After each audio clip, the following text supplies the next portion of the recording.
Hello, this is Steve Ramona, your host for Doing Business with a Servant's Heart. I want to thank our sponsors, Infone, and with Infone, you can place your business on everybody's cell phone, turn their business into a web app, and with a click of a button, they'll have access to you 24/7. And also Pantheon.fm. Have you ever thought about monetizing and taking your podcast to the next level? Well, Pantheon can do that. Let us show you how. Reach out to Steve Ramona, the host, at infone.co/SR1, and I will go over with you how you can make your podcast really stand out. Let's enjoy the show. Thanks again, everybody.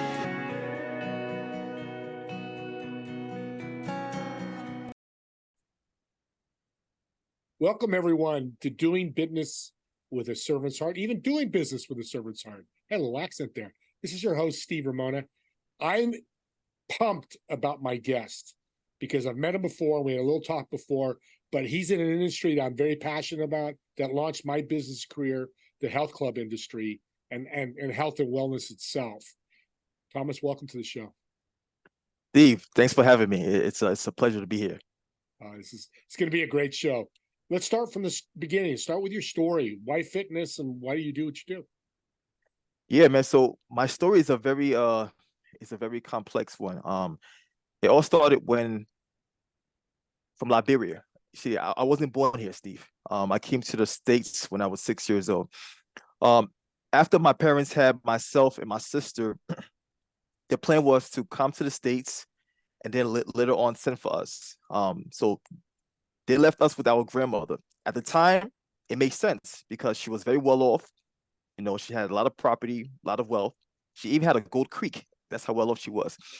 But you know how things go sometimes, right? When you have these plans in place, things don't always go according to your plan. And shortly after my parents left, the Liberian Civil War broke out. And this was a 14-year civil war. So from being pampered and being protected in our grandmother's compound with our uncles and cousins, now we're running from rebels. We're running from gunshots, seeing bodies drop like flies. And there was even a time where I contracted malaria and I almost died. So I went through it. I went through it at an early age. But luckily for us, my parents were eventually able to send for us. And now we were able to move from Liberia and relocate to Brownsville, Brooklyn in New York. So Wow. completely different environment, completely different culture, environment. Everything was different. Mind you, I'm a skinny African kid that could barely articulate himself, and I had big ears and dark skin, and kids could be cruel at that age. I was 6 years old when I moved to the States.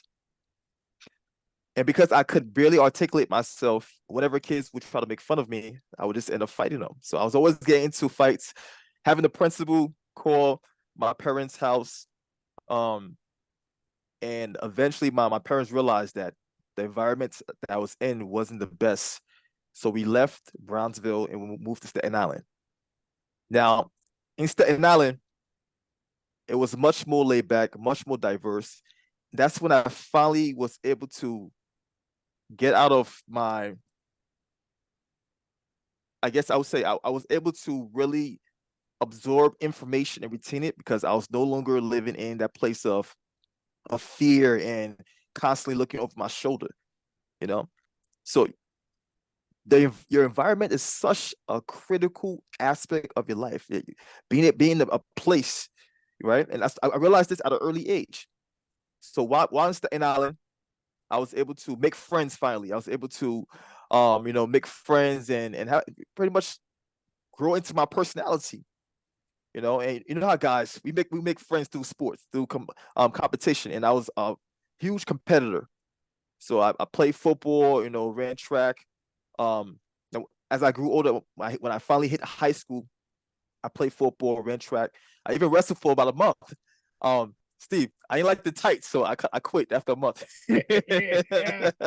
Oh my God. Yeah, I ain't like the tights. But I had a great time. Fast forward, I went to college, upstate New York, Plattsburgh, and I had a blast. You know, I was away from home, you know, away from my parents, and I was a fool. I was pretty much in that space. But this is when I had my major pivot as an adult. Freshman year, second semester, I get a phone call from my sister. And on the other line, she uttered to me that my grandmother had just passed away from diabetes. Now, at first, when she mentioned those words, I didn't quite understand. I thought I misheard her because she said, "TJ, grandma just died." And when I asked her, "What did you just say?" She said, "TJ, grandma just died from diabetes complications." And Steve, upon hearing those words, my heart dropped because, you know, as a young adult, you don't really have any responsibility, right? You don't really think about mobility, mobility. You don't think about life, death. You think your family members, your loved ones are going to be around forever. Yeah. You know? And this was the woman that I owe so much to, my grandmother, the woman that saved my life when I was in Liberia. And her only wish was to watch her grandchildren graduate college, to watch us walk across that graduation stage. And now I wasn't going to be able to fulfill her wish. Mm-hmm. And that fact hit me like a brick, man. And as I thought about this, I had to assess myself. Because during this period of my life, I'm partying, I'm hitting up the fraternity houses, the sorority houses, I'm messing around with random college girls. I am a mess. My GPA is suffering. I don't have a care in the world because I'm living that life. Yeah. You know? And I had to assess myself because the direction I was going wasn't the direction that my grandmother would have been proud of, you know? And at this time, my major was in business management. And I made a decision to change my major from business management to nutrition.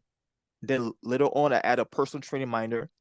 And I told myself, I'm going to be better. I'm going to do better. And I became obsessed with wanting to understand lifestyle, to understand wellness. And I dove into the life sciences. I became obsessed. I became a trainer on campus. And I became one of the top trainers on campus. I was the go-to guy. You know, I made friends with the provost, the president, working with the student bodies, the athletes. But then I graduated college, Steve. Now I'm back home. And luckily for me, I got a job in this gym, and this gym focused on working with like high-end clientele, so celebrities, you know. It was David Barton gym. So that's when I got exposed to working with high tier clientele, you know. And my network just grew. And even after I left, I started to work with more celebrities. So I'm hitting up the yacht parties, you know, the private jets, hanging out with models, professional athletes. I was living the life, man. Yeah. I was living the life, you know, earning high six figures as a celebrity personal trainer. But then here comes the next shift. I'm working with this client. She is the VP of a multi-billion-dollar company out in New York City. You know, from the outside, it seemed like her life was perfect, earning a high income, looking good, she's dressed extremely well, very articulate. But one day, as I'm assessing her, going through her meal intake, I noticed this pattern. I noticed she was having the majority of her meetings at bars and restaurants. But what really caught me off guard was, with each meeting, she was having about 1 to 3 drinks and then additional glass of wine during dinner time. And when I saw that, I was like, whoa, that's a bit too much alcohol, because she was having about 8 meetings per week. Wow. That's a lot of alcohol. Yeah. But you know, she and I had a good rapport, man. And so my thought process was, you know what? No, during our next session, I'm just gonna sit her down and bring this to her attention, right? Maybe she got caught up. Maybe, she'll change her ways, but let me just bring it up. So during our next session, I sat her down and I was like, hey, what's going on? Being very lighthearted, she and I had a good rapport. She was very upfront. She spoke her mind, but I love that about her. So when I told her to sit down and I pretty much revealed to her what I just discovered, I saw her bottom lip quivering. Yeah. And I saw tears welling up in her eyes. And then out of nowhere, she just broke out and broke down and started crying. And I was not expecting this response, Steve. I was not expecting this response. And as she poured out her heart and her eyes to me, she revealed how she was so stressed out, how being an executive was extremely hard, how nobody couldn't understand how it was to be in her position. And I could not relate because I had no idea that she was going through this. Mm-hmm. That's crazy. Yeah. So, Steve, she kept on pouring out her heart and her eyes to me. And I did not have the answers, man. I had no idea what to do. All I could do was shut my mouth and listen. And that's when it dawned on me. As I reflected and I listened, I had to be honest with myself. And I told myself, you know what? Maybe the fitness industry and myself, we're not providing the right type of service for this type of clientele. I had to be honest. Yep. Honest to yourself. I had to. Like prior to this conversation, I'm thinking I'm one of the best trainers in New York City. I'm on top of my high horse. But that was a humbling moment for me. And I made a decree to myself that I was going to do whatever I can to find a solution. And I dove down this rabbit hole of wanting to be better. I dove into learning about personal development. I dove into picking up books about leadership, about lifestyle, about human behavior, life sciences. I became obsessed. And that's what led me towards this path, man. I know that was a long-winded answer to your question, but that's what led me towards this journey of being an executive wellness coach. Yeah, it's a great story, and it's interesting. I read your notes before the show, and I saw Civil War. I go, he's not old enough to be Abe Lincoln's Civil War. So yeah, you brought all the paths. I'm sure your eyes go, oh, you're crazy, Steve. But I'm like, I knew I had to figure this out, and I knew it would come about. So you're telling me you come from a Civil War where you almost died, either being shot or malaria. So now living your best life, and you're shutting it all going down because I got to do something different. Mm-hmm. After you've been through all that as a kid, growing up, that's powerful. So what did you switch to? So I realized what I was doing was not sustainable, right? Because I was pretty much just focusing on aesthetics. Even though I was a nutritionist, I was focusing on supplements and counting calories, but none of these things are sustainable, especially for a high performer, an executive that's constantly on the go, that's spending the majority of their time focusing on the bottom line and not on their health. It's not a sustainable lifestyle. You cannot push an executive into the gym culture. It doesn't work. It does not work. So I had to go backwards so I could go forward. So take an executive, and you're right. I mean, as I told you, I was part of health clubs for many years, and I tell people they come and work out and they go next door to the restaurant and eat. And it's hard. Mm-hmm. You lived at a level. I know fitness is hard. I battle with it all the time. I love working out, but food's always the culprit for most people. So what do you do with these high level corporate executives or celebrities that's different than what you were doing before? Yeah. So my approach is almost like a doctor's, right? I have this framework where I coined the AIR method. So when a client comes on board, the first thing we do is we assess the lifestyle, right? Before I could give you a a cure or a solution, I need to know what you're doing. So we assess the lifestyle. From the time you get up in the morning to the time you go to sleep, what are you doing? What are you doing? And then once we assess the lifestyle, we hit I. We isolate their negative habits. All right? The negative habits. The negative habits that you've been doing throughout the day that you might not be aware of, I'm then able to isolate those negative habits. Then we replace those negative habits with small actionable steps. Keyword, small actionable steps. Like most people try to do too much at once. It doesn't work. Yeah. You know?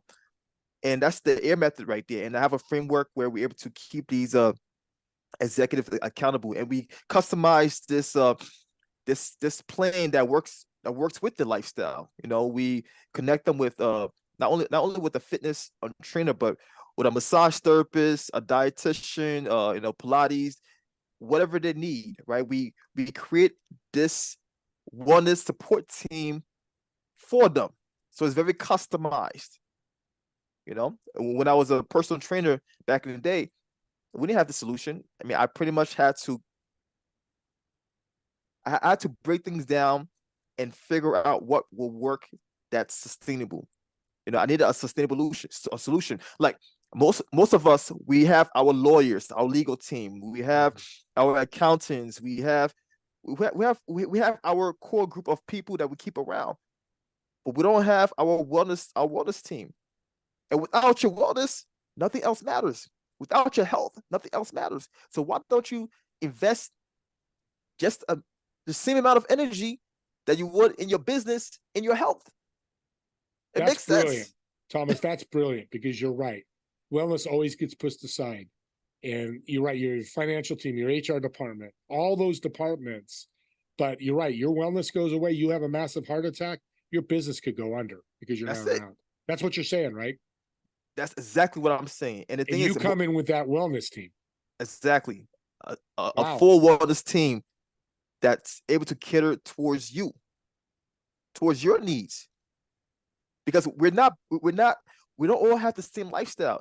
You might work a shift where you might be an early person, a morning person, or a night person. You might be a person that has a certain restriction. You might have a family. You might be a single male or a single female. We have different lifestyles. Yeah. Do you customize the assessment? From the assessment, you customize the program. Yes, each one's different. Yeah. And the thing is, it's not just about fitness, man. Like, we assess your sleep, right? Your posture, what's in your fridge, what do you put in your skin. The goal is to understand what you're doing, and also your environment. Your environment must be conducive.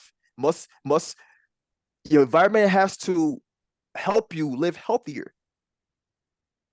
Like you just mentioned before, you had a restaurant right next to the gym, right? Where you live, there was a restaurant right next to the gym. Most people don't have enough self-control.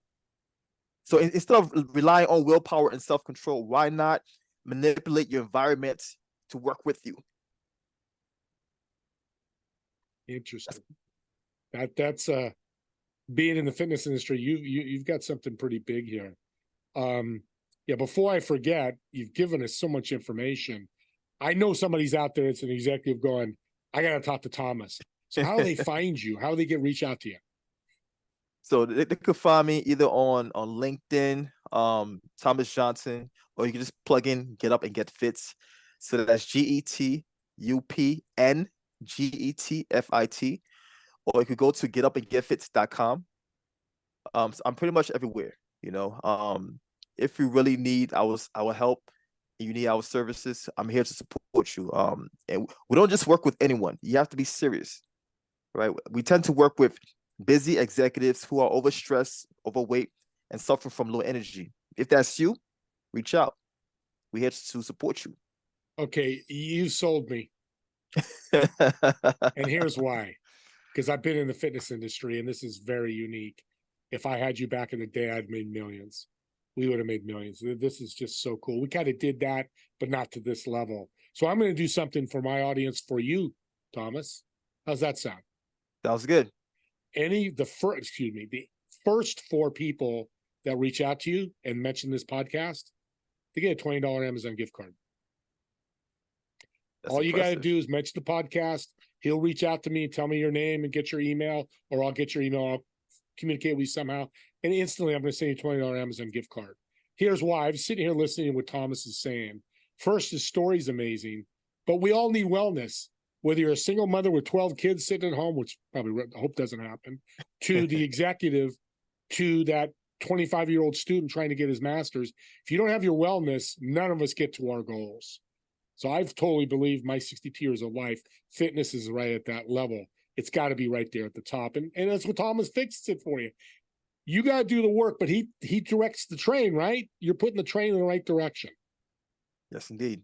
So yes, I want to pay indeed. for you for that. So I'm going to give for you $20 Amazon gift cards because I really want you to reach out to him. And if you don't get the gift card, reach out to him anyways, because I can't guarantee your ROI is going to be higher than anything else that you used. With that, do you also work on the mental health side? Yes, indeed, man. Oh my gosh. Everything starts from the mindset. Yeah. Everything starts from the mindset. So that's the first thing we tackle. Even doing my assessment, I tap in here. I get to here first. You know why? Because like most people try to transform their life without understanding their why, without understanding why they want to change in the first place. And this is why the majority of New Year's resolution fail, right? And also, a lot of folks like to focus on motivation. Yeah. And Steve, motivation is fickle. It doesn't last long. It's like a shower. You need to shower every single day. But what lasts long and what is intrinsic is inspiration, that deep intrinsic reason. What drives you? That's what you need to rely on. That's the foundation. And that's what I normally like to find out during our assessment is what is your why in the first place? Because if I'm not able to find out why you want to change in the first place, you're pretty much wasting your money. You're pretty much wasting your money. You might come through for a month or two. You might lose a few pounds, look good, physically. But after that, you might go back to your old habits. And I see this happening on a recurring basis. Oh, I look good. I'm fit. I don't need this anymore. Then you go right back to your old habits. It's not sustainable. You need a sustainable solution. And this is why you have a servant's heart, because you're going to turn away somebody until they're ready.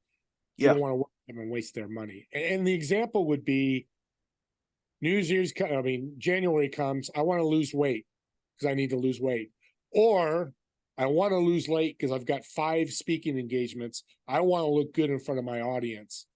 That's what you're talking about. One is general, I just want to lose weight. One is a desire, I want to kick butt in these speaking engagements, correct? Yeah, and plus, you could look good and feel good daily. It doesn't have to be temporary. So check this out. Even though my grandmother died at an early age from diabetes complications, my paternal grandfather lived to be 109 years old. And I was able to study his lifestyle. When I was doing my research on wellness, I was able to study different cultures and centenarians.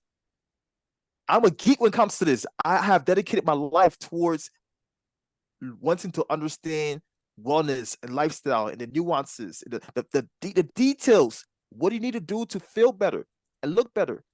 This is what I do. This is what I spent my life doing. I'm obsessed. So why not work with a person that's obsessed, with what he loves? Because you want them to win, and that's what I love about your heart.